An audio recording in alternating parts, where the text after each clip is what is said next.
All right. Good morning. Good morning. Got a few people joining in. We're going to give it just a minute and we'll get going. Good morning, Perry. If you missed it last night, we began our second iteration on the Trading Foundations class, a slightly more condensed version.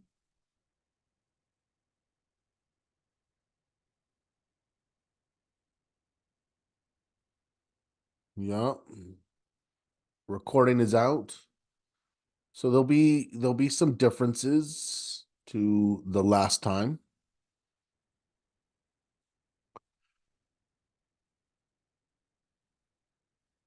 All right, let's dive in. Welcome out, everyone, to the Market Watch Group midweek check-in. So it's only been a day, but it was an eventful day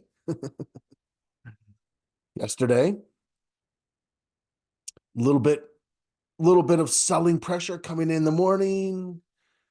Uh,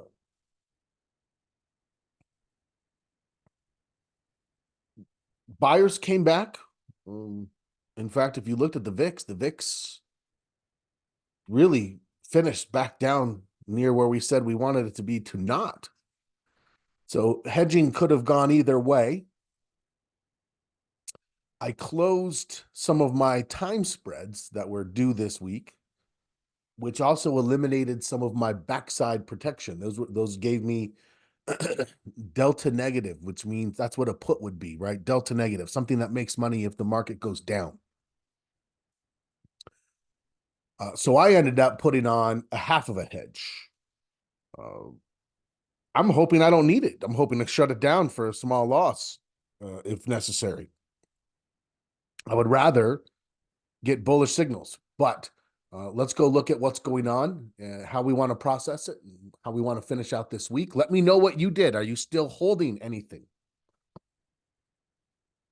Did you close some or all of your bullish trades? Stephen gave an update in uh, Discord. Things seem to be going okay. So how are you holding up? Let me know. Let's dive in. Here are the disclaimers. As always, here is today's agenda. So we want to evaluate our opening analysis. What does the market look like it's going to do? Well, the futures are down again. Not as much, but down again. Same reasoning. If you look at the reasoning, what people are saying is, oh, well, maybe the Fed's not going to be that accommodating. My question is, who said that they were? Right? How did UBS start thinking, oh, they may cut 2.75? 2.75? That's a heavy amount of cutting when the cuts are likely to come a quarter point at a time. I don't think that they would have to rush to slap a half a point cut on if they're just easing it off a quarter point at a time. If they did every single meeting, um,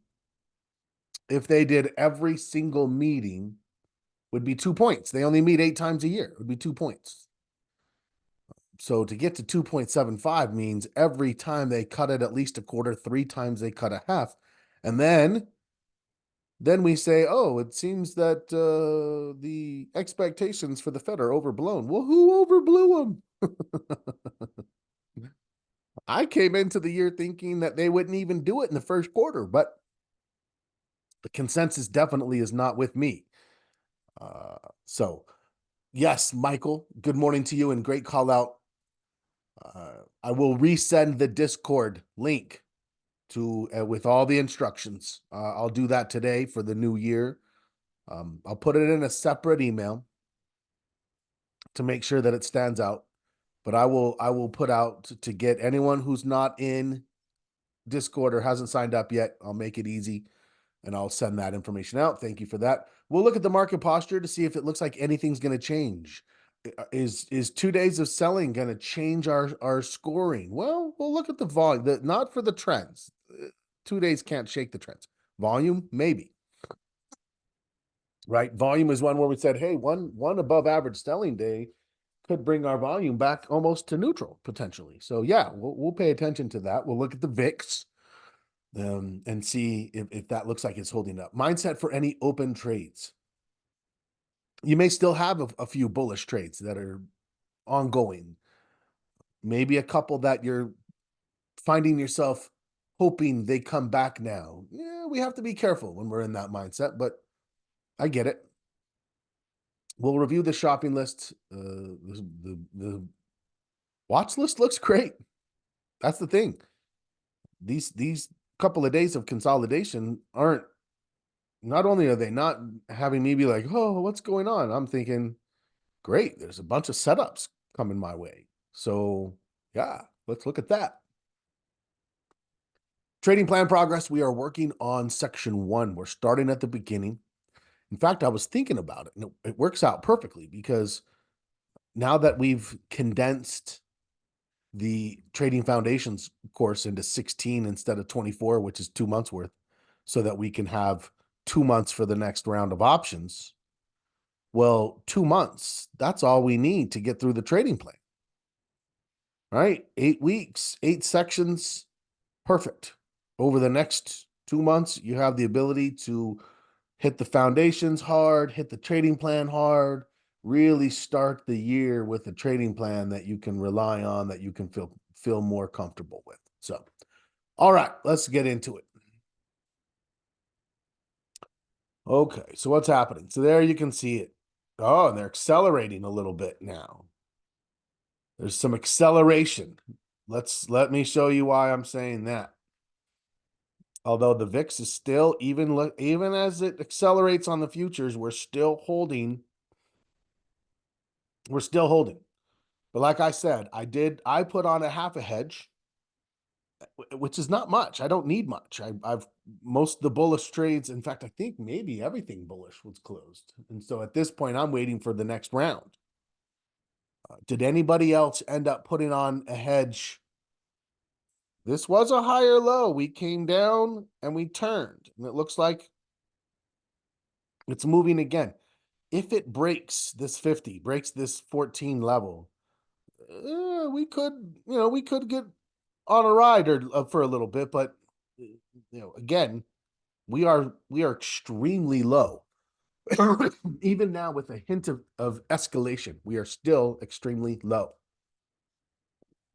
Let's take a quick peek at the ESs so I can show you what I mean.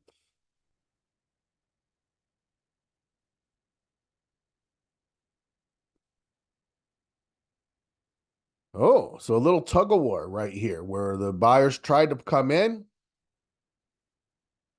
came right back down. We're down about 0.5% right now on the S&P. So a little tug of war right before the market's opening. That's interesting. Which the sellers seem to be winning. So the S&P futures are down 0.5%, Dow 0.4, NASDAQ 0.7. Oh, the Russell. What the market giveth, the market taketh away. 1.4% down on the Russell. So the small caps, when we see them rise fast, they can also come back down fast. So we'll keep an eye on that. Oil is up about 1%. The risk of an over-promising and under-delivering Fed. There's a possibility that Jerome Powell and the Fed will push back their rate cuts and readjust the projections back to higher for longer.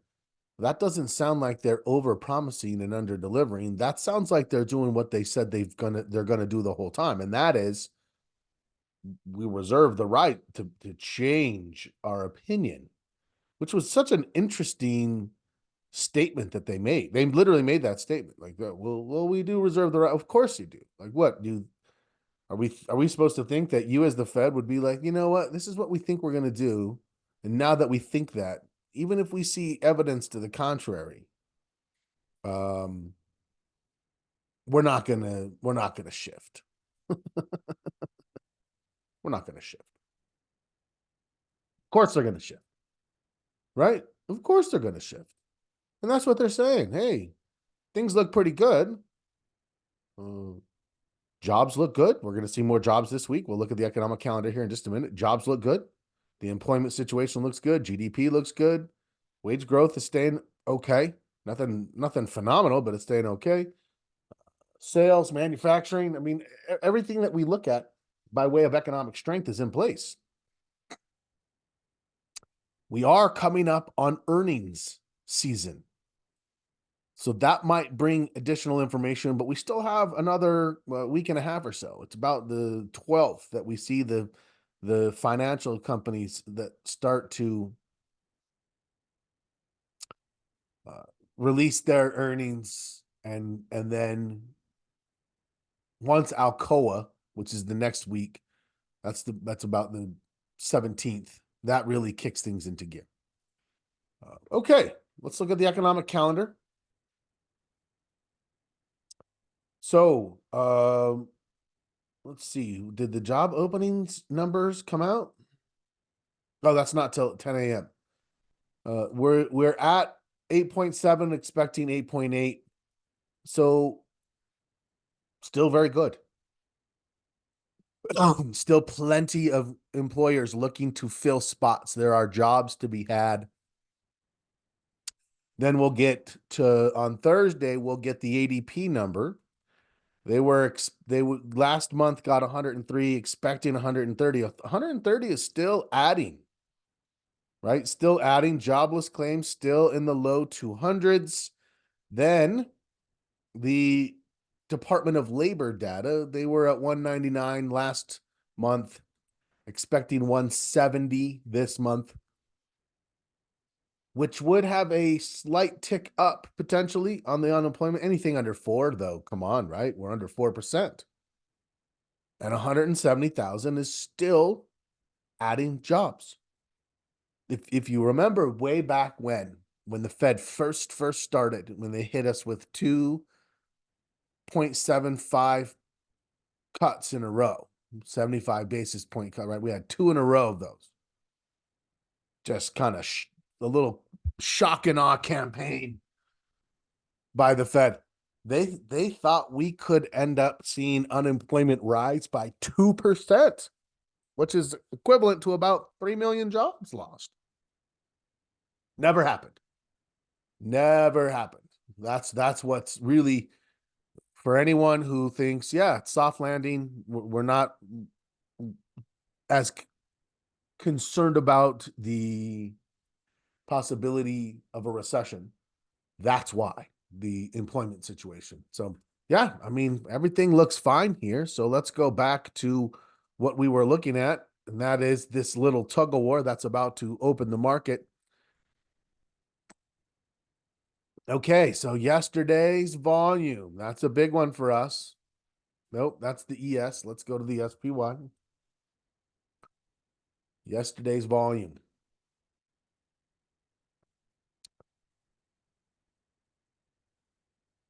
So we didn't count Friday as a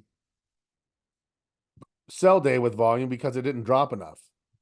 Yesterday, I think you're going to have to. I think we're going to have to. I mean, it was a doji day at the end of the day, but it did gap. It actually went a little higher than it opened. And now what? Now we're down around the shadow. The yesterday's low was 470.49. We're at 470.29. So we're in that range, right? We're in that range, but we're still above this level. And I don't even necessarily think of that too much as a dip. Well above the 50. I have no problem with this market coming down, even down to like 460. That would be another 2% and change before I'm like, maybe this is a sell-off, not a consolidation. This looks like a consolidation. Remember our basic framework. When you boil it all down, what is the best way for us to make money? Find a bull market, buy the dips. That's it. Find a bull market. Now, we don't go searching for bull markets. but we believe we're in a bull market. So when you have a bull market, what do we look to do? Buy the dips. That's the general premise here. And so as I look at things, do I think this is going to shift my long-term trend score? No. Nothing that's happening right now is going to have an impact. Do we think it could bounce down? Michael called it out. He said, "Hey, well, if I'm hitting resistance two different areas, is that going to certainly?" And remember, though, we made the distinction. That's more about our trading posture than our market posture. Our market posture, this is the trend. This could pull back into these. Let me extend my drawing. Boom. So if this comes down, this trend is still intact as long as it bounces off of this level down here. So the long term is stable even if it pulls back. Now, is that going to make for rough trading if that happens? Well, yeah, absolutely. Absolutely, it's a little bit rougher when we see that. So that's something that we're looking at is this does, from a trading posture perspective, this does seem like it's coming down a little bit. However, look right here. Same thing happened. It looked like it was going to come down, then it went up, and then it looked like it was going to come down, and then it went up, went up, went up. And you got three more. Hey, Fred, glad you could make it. Good to see you. So that's that. Here you can see the same thing. It looked like it was going to roll over, and then it went up two more times. So sometimes it looks like it, and then it pulls back.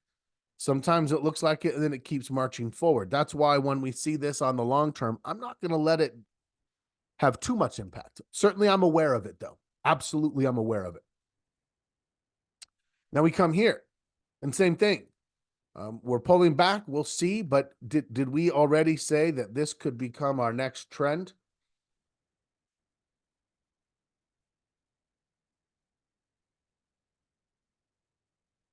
And that would actually, if it bounces here, and I think this is it, this is the next trend, how would I score that? I would actually see that as about a 1.5, right? If I can draw this out and I say that's the 0, and that's as good as it gets at a 3, then this is around a 1.5, maybe 1.75, somewhere in that vein. Where is our score now? 1.75. I'm right there. I feel like our short-term score is right there. Where do I think we're going to lose? I think the volume is going to come down. And we've been talking about the prospects of this happening because volume doesn't typically stay high in a trend. It settles into average volume. So we don't need it. But you'll notice I have one day here. That's bullish, bullish, bullish, bearish, 3-1, 3-2, 4-2, 4-3, right? 4-3. If that's my score, I am going to score it sorry, that's the wrong spreadsheet. Down to a 0.25. So you'll notice that would be 2 consecutive weeks in a row where volume's dropping. We knew it was coming. We knew it would be inevitable. So that would lower my score a little bit. Major markets, unlikely to do anything. Sector rotations already at a high. And the VIX is probably, as good as it's, I mean, it maybe right now it looks like it's escalating more than anything. So in fact, if we get a confirmed higher low, we might drop this to a 1.25. Still bullish, but that would move our score from a 6.5 to a 6. Does that mean we think that the market's turning around on us? No, half a point. That's just weekly fluctuations. When we get at least 3/4, if not a full point in one direction or the other, then I'm like, whoa, right? If we lose a point, in our analysis, then I'd be like, that's pretty heavy. That might be something that turns into a deeper consolidation. But so far, staying at a 6, if that's where we are, and that's what it seems like we're moving towards, I have no problem with that. Okay, so let's talk about our watch list. Let's talk about any trades that we're maybe carrying. If I saw nothing, if someone just showed me this chart and they said, "Hey, Scott, what would you be looking for next?" I would say something bullish, right? I would say something bullish. I'd say clearly the buyers are in control. They've been in control for a little while now. Uh, they just made a new higher high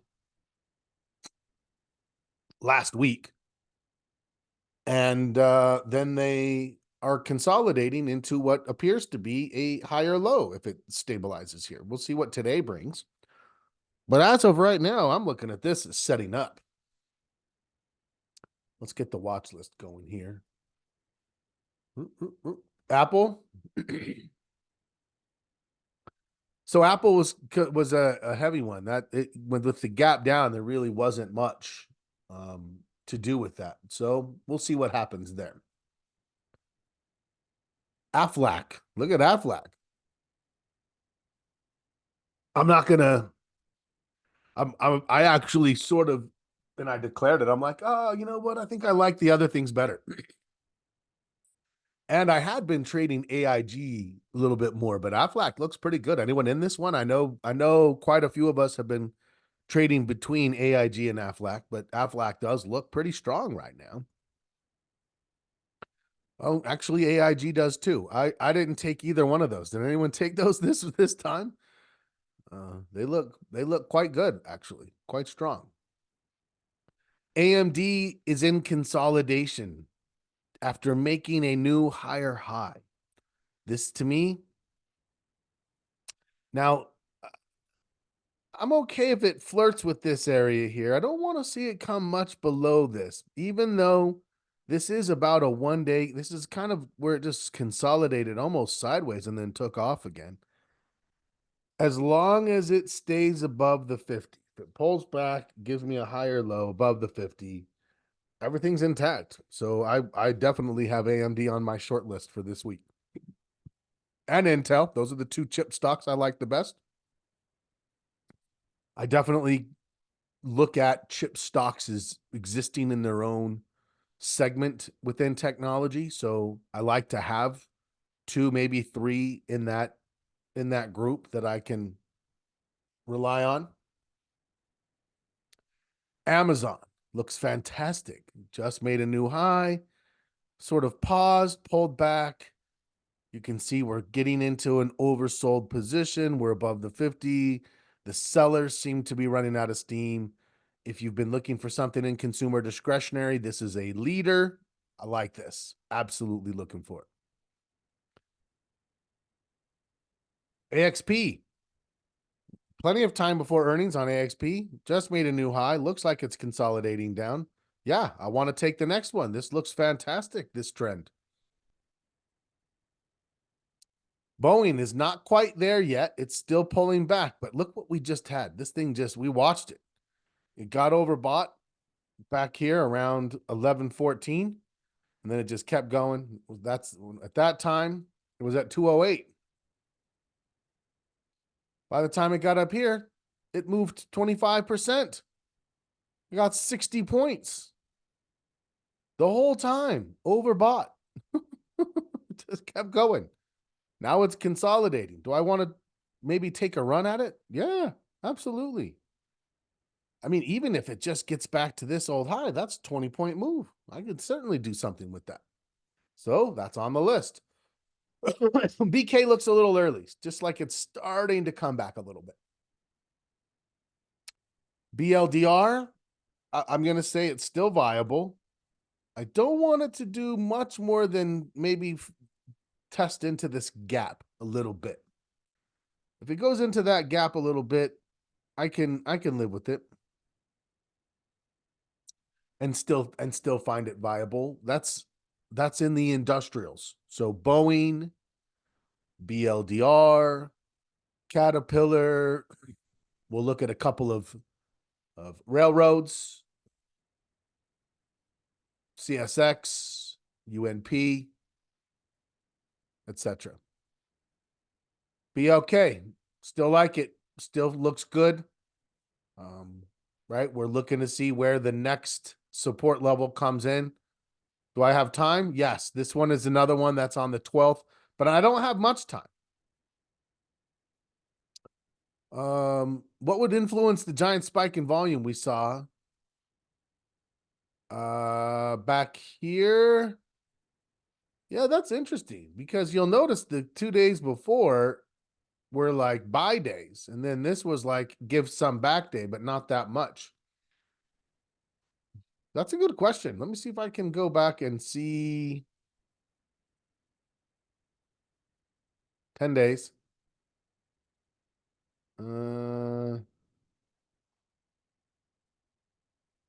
Let's go 20 days.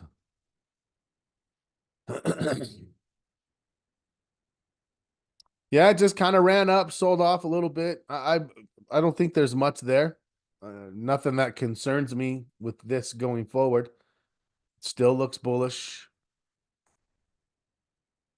BX, you can see the financials are pulling back right now. BLK pulling back, BX pulling back.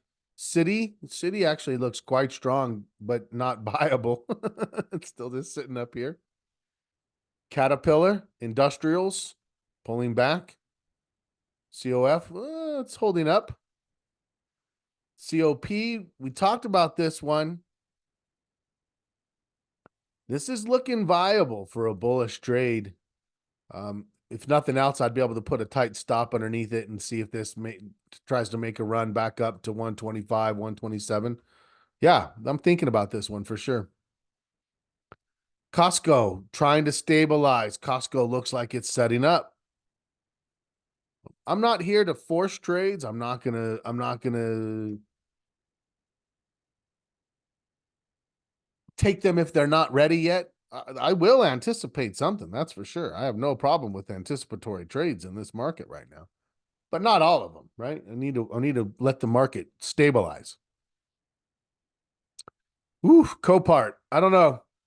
It looks like to me like it just broke the triangle to the downside. So I'm popping this one off our list. We have plenty of good industrials to keep an eye on. Look at CrowdStrike trying to find its next level of support. So it gapped down, but the buyers are coming in. This looks like it's seeing a shift. That's on my list. CSX, that's tough. The sellers have had 6 days. You can see the stochastics come down the whole time and the price hasn't moved. I'm starting to think I would trade a pop out of this little consolidation. DAL. DAL, it keeps trying and then not really getting it. But it's also not selling off very much. So this one can kind of trick you. You have to be careful because the earnings here. I didn't realize there was an airline reporting early earnings, but it appears to be so.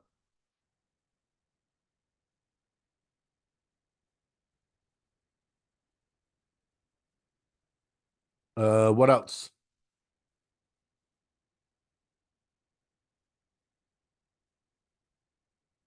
DHI. Yeah, you can kind of see I was a little suspicious of this one. It's coming back down. We'll keep an eye on the home builders. Diamonds, the Dow's down about 0.47, but not falling anymore. Here's ENVX. Oh, it's crossed the 50 by 1 day. By 1 day. It is still a higher low than it was back here. If it can turn back above the 50 by tomorrow, I would still consider that viable. But something like that would definitely have to happen.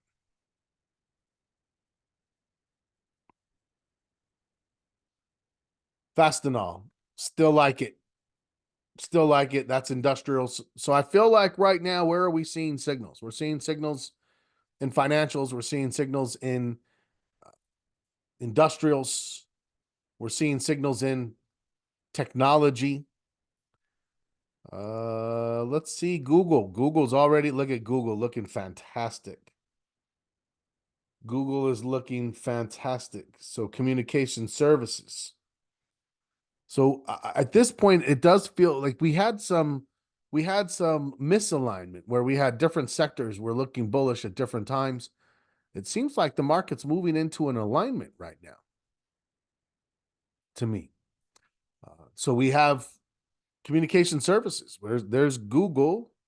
We'll see Meta here in a minute. Home Depot, consumer discretionary, still looks viable. IBM took my loss as it yesterday as it crossed up in here around 162.60 is where I said I'm done. It's now pulled back and it is it viable still? Well, if it doesn't break below 160, that's a possibility, you know?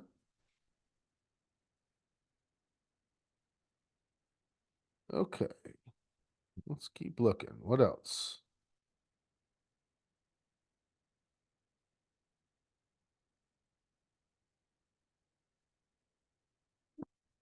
ICE financials, it's pulling back. It looks like it's going to give us a setup.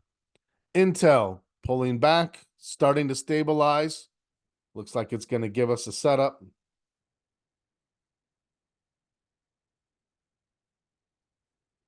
I think the watch list. I think the watch list is looking fine, right? Look at IWM; it's pulling back.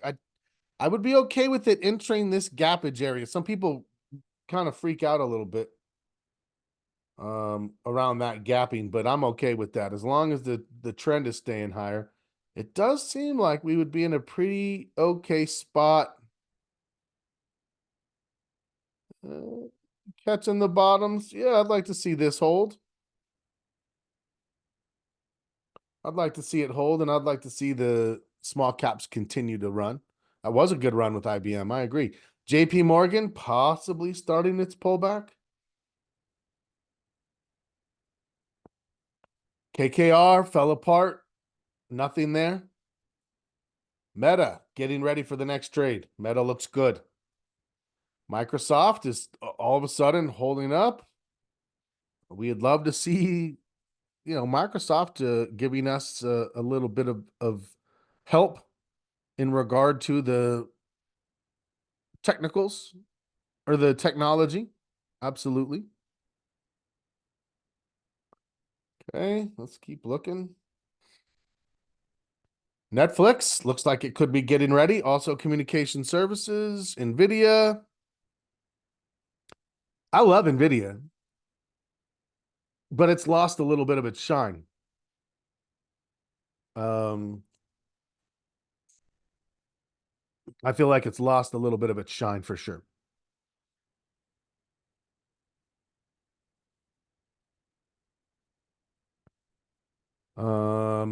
I like Intel and AMD as leaders right now in the chip space.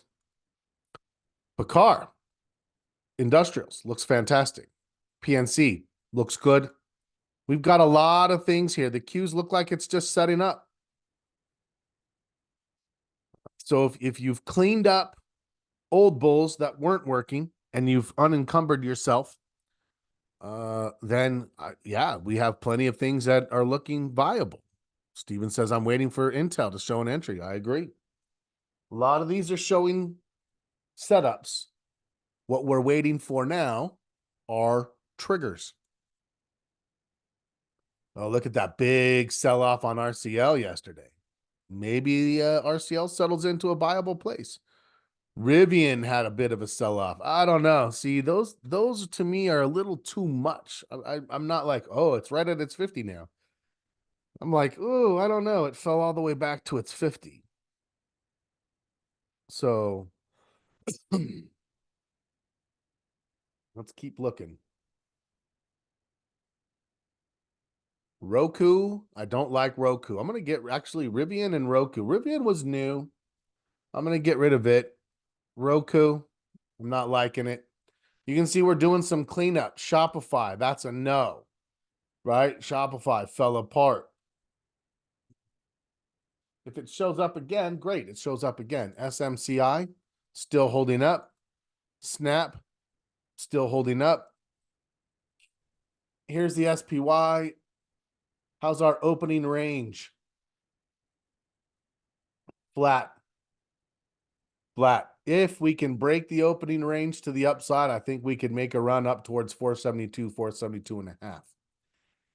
If we break it to the downside, it's hard to see where we're not sure, right? Then we're not sure what comes next. STLD, I'd still say viable. I'd want to see the buyers come in one more time. UBS, it's got to stabilize. Now remember, UBS is an ADR, an American Depository Receipt. What that means is that this is a Swiss company that's trading over here on our exchanges. As such, as the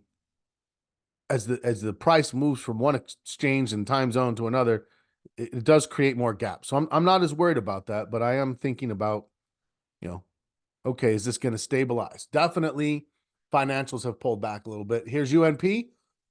Railroads, same thing, looks great. Looks viable, like it's setting up.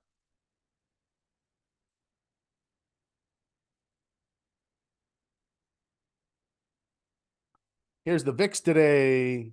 The VIX is up, but it's not above the 50. It's not breaking 14. And if you remember, my biggest concern was back here. Like I said, I did put a half a hedge on. We'll see if I end up needing it or if I close it. And then we'll go from there. Wells Fargo. Oof, I was looking for Wells Fargo to hold up and turn. It hasn't. We'll see if it does. Walmart, as I said, I'm back in favor with Walmart. I just need to wait for it to do something like this. And that's it for our watch list. Let's real quickly just look at the sector stocks. Materials still looks viable. Looks like higher high, trying to make a higher low. Communication services looks great. Energy looks iffy. Financials still look strong. Industrials still look strong. Technology pulled back a little more than we want because of Apple, but overall still looks strong. Staples looks okay. Utilities looks okay. Yeah, overall, I would say our bullishness is still in favor. We're looking for signals to develop on these pullbacks. There it is, right? That's what I'm looking for. Now, as far as this week's trading plan, we are working on section 1, personal info, strengths, weaknesses, commitment and discipline, writing your mission statement, creating a vision statement, really establishing, right? Really establishing what you're looking for out of yourself. This is an important one, and this is one where a lot of people really tend to neglect, and I think it's to their detriment. They tend to neglect this section, and I think it's absolutely detrimental to the development of their trading plan. So put some time in on this section. If you want to check with the group and bounce some ideas about how you're writing something, let's talk about it. Where do weaknesses come from? As I said, to identify your weaknesses, my recommendation is to go back to the top 10 trading mistake stock and figure out which 2, maybe 3 you're most prone to. Mistakes that you've made over and over, mistakes that you are continuing to make. And and then go from there. Michael said, do the options lessons come in PDFs? If so, can you send?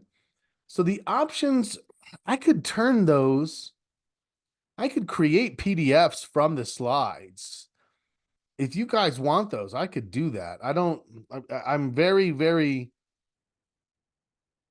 organizational with slides, but I'm not sure. Maybe if you wanted to take notes on them, let me know, because I don't think the slides will teach much, but it will show like the structure and the organization of it. So anyways, please do. Okay. Weaknesses come from lack of knowledge and not following the plan. I agree with that. I agree with that. I will do that. I will work on turning my slide decks into PDFs. I could probably just, put those somewhere to be downloaded. Let me think about that and work on that. Anything else for today? Questions, comments, concerns, any trades anybody struggling with?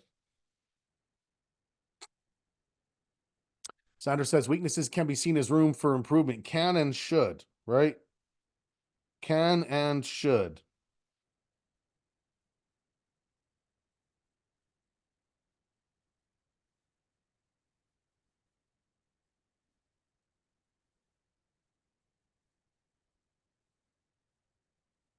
Good, because we can ride on them. Love it.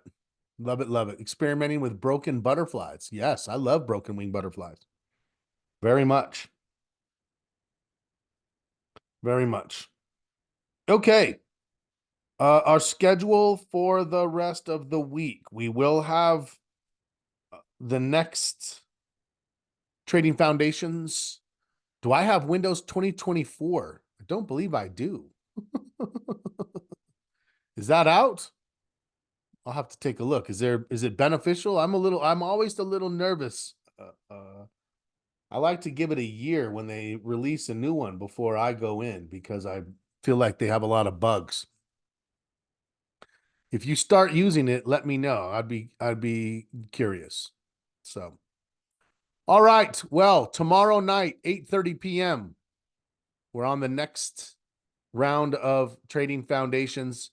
Then we will have our weekly market wrap up on Friday, and then back to usual.